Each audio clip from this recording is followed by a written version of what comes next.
Hello and welcome to your astrological vibrations for Friday, January 19th, 2024 by Gaia Blooming. I'm Mimi and our energy mantra for today is I honor the authority and the integrity of my personal responsibility. Here we are.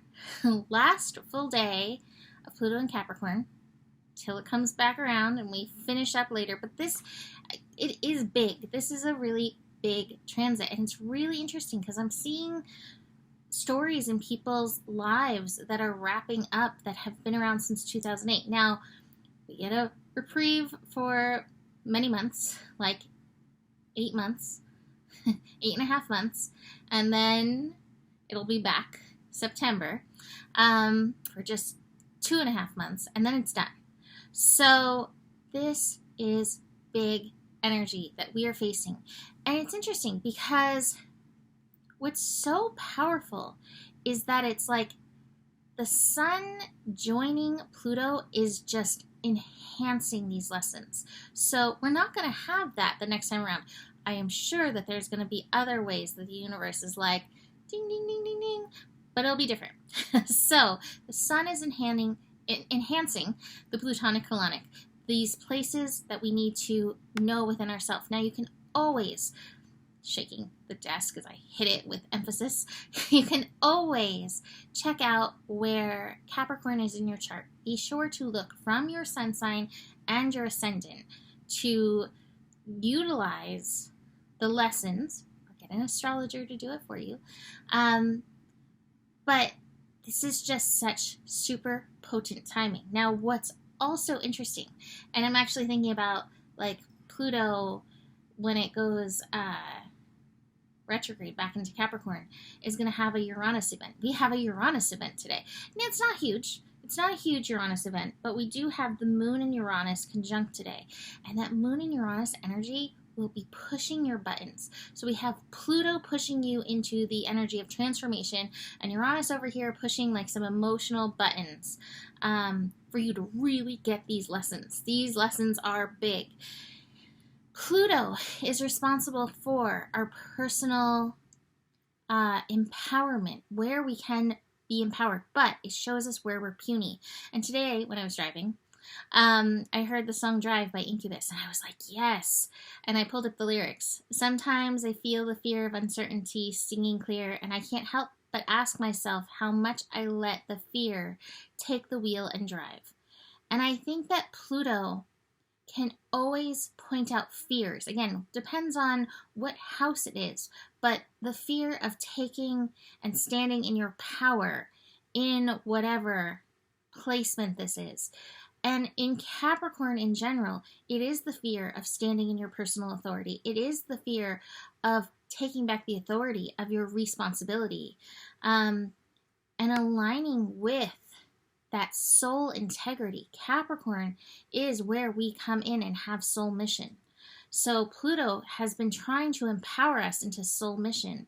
Now it's really funny because 2008 was like when Spirit like began like really pushing me towards this work.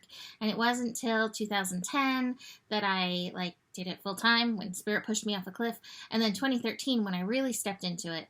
But like that was when I began this work, really digging into my spiritual self and coming to know my spiritual self and empowering it and facing the fears and the gaslighting from my Catholic Christian past that said God only loves you when you are this way. And I kept feeling, but like if God is truly a creator, parent, loving energy, shouldn't there be many paths? So anyway, that was my entrance. So here we are. Now I am going to do a scope for tomorrow for this shift, but you are prepared for it because I have been showing up and like hopefully holding your hand through this, because we're all going through this. We all have stuff going on related to these energies. Just thinking about my landlord and her rising, and I was like, oh yeah, of course, all of this stuff going on right now where we live. So anyway, today, like I said, beyond this building Plutonic colonic, bringing this stuff up to be felt, experienced, and processed. We do have the moon and Pluto conjunct at 10:11 a.m. Pacific time. So again, that's going to push some emotional buttons. Some worth stuff may come up around this, money stuff. Watch the narratives, because that's the other thing. We have Venus and Neptune squaring. And watch the narratives. Watch for the illusions. Now, this Venus-Neptune square, this could bring up stuff in relationship. This, what was it? Secrets Revealed was the quote-unquote thing that I felt when I was looking at Venus and Neptune squaring. Maybe some secrets revealed. But watch for the narratives that are out there, and watch your narrative, and watch where you need to collide your vision and your daydream, and where you're called to think bigger and know you're worthy of it. And also recognize those outside places that try to use your illusion to bring you into fear. Because again, with this level of responsibility that we're being called to step into, a lot of times there's going to be narratives that want to like kind of mind field you, suck you in, and get you energetically supporting the narrative. So watch for that. Speaking of that, Mercury and Jupiter are also connecting in a trine. So we have Mercury in Capricorn, Jupiter in Taurus. Use the power of discernment, and that is going to be a big lesson in 2024. It's going to get bigger. Use your discernment. Tune into your personal soul authority to help show you what your path is, which may be different than somebody else's, and that is okay. We end the evening with the moon and Neptune in a sextile. So again, pay attention, use your discernment, listen to your inner voice to help guide you. I haven't even looked at the cards yet. Watch for the narratives. Politics card. Politics card. I love it that it's with the nothingness card. The nothingness card is the Hierophant in traditional tarot. And my feeling is with this is like my friend always says, like, spirit can take the nefarious and use it for good. But watch out for where there are energies that do not have the divine agenda at hand, that they're in their own agenda. We have the rebirth card, and I do feel like this shift is a big rebirth moment for everybody. It's 10 of Swords, though. Pay attention to how you are thinking.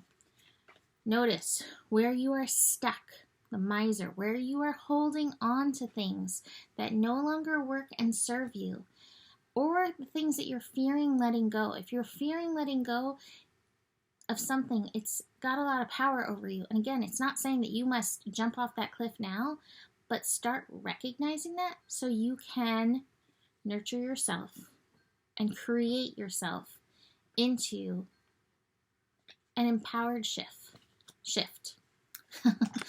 The T is important. Shift. So that is it for today.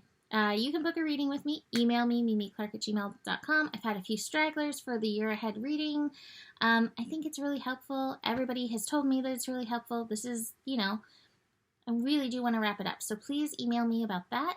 Besides that, the better it gets, the better it gets. There's more than enough love in the world for you. You have the power, and remember the power of who you are.